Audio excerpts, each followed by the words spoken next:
केंद्रीय वित्त मंत्री निर्मला सीतारमण वित्त वर्ष 2024-25 का बजट लोकसभा में पेश कर रही हैं।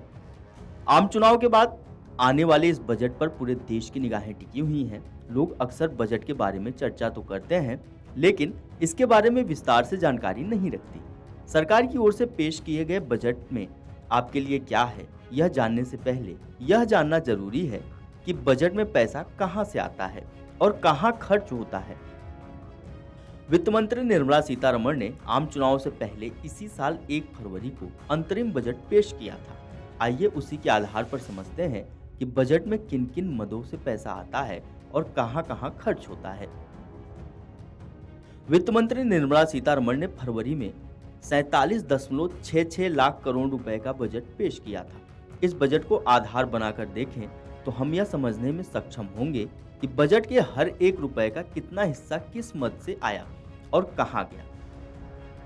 पिछले बजट में सरकार ने जो जारी दी थी, उसके अनुसार बजट के 1 रुपए का 28 पैसा ऋणों के और अन्य प्रकार की देयताओं के जरिए जुटाया गया। ऋणों के बाद सरकार के खाते में सबसे ज्यादा राशि आयकर यानी इनकम टैक्स के जरिए जुटाए गए। इस मद से सरकार के खाते में आए 1 रुपए का 19 पैसा आया। उसके बाद 18 पैसे से अधिक की आमदनी माल और सेवा कर और अन्य करों की वसूली से हुई। कंपनियों पर लगने वाले टैक्सों या नियम कर के जरिए सरकार ने अपने खाते में आने वाले 1 रुपए के 17 पैसे जुटाए। अंतरिम बजट के आंकड़ों के अनुसार ऋण भिन्न प्राप्तियों के जरिए सरकार ने 1 रुपए का 7 पैसे जुटाया। वहीं केंद्रीय उत्पाद शुल्क से सरकार के खाते में 5 पैसे और सीमा शुल्क की वसूली से 4 पैसे आए।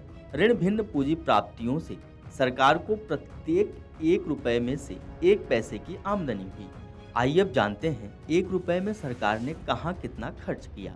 पिछले बजट के आंकड़ों के अनुसार सरकार के पास जो 1 रुपया आता है, उसमें से 20 पैसे ऋणों की अदायगी में ही चले जाते हैं। अगले 20 पैसे करों और शुल्कों में राज्यों की हिस्सेदारी मद में जाते हैं। सरकार अपने पास आने वाले 1 रुपए का 16 पैसे केंद्रीय योजनाओं, रक्षा और आर्थिक सहायता पर होने वाले खर्चों को छोड़कर खर्च करती है। 8 पैसे राज्यों में केंद्र प्रायोजित योजनाओं पर खर्च होता है। 8 पैसे रक्षा क्षेत्र पर खर्च किया जाता है। वित्त आयोग और अन्य अंतरण मदों में भी 8 पैसे ही खर्च किए जाते हैं। आर्थिक सहायता मद में सरकार 6 पैसे खर्च करती है। पेंशन मद में सरकार की ओर से 1 रुपए का 4% खर्च किया जाता है। अन्य मदों में सरकार की आमदनी के हर 1 रुपए से 9 पैसे खर्च किया जाता है।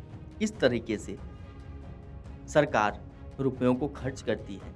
Video desk amarujala.com। अगर आप ये वीडियो YouTube पर देख रहे हैं तो हमारे चैनल को सब्सक्राइब करें और बेल आइकन को दबाना ना भूलें। अगर आप Facebook पर ये वीडियो देख रहे हैं तो हमारे पेज को लाइक करें।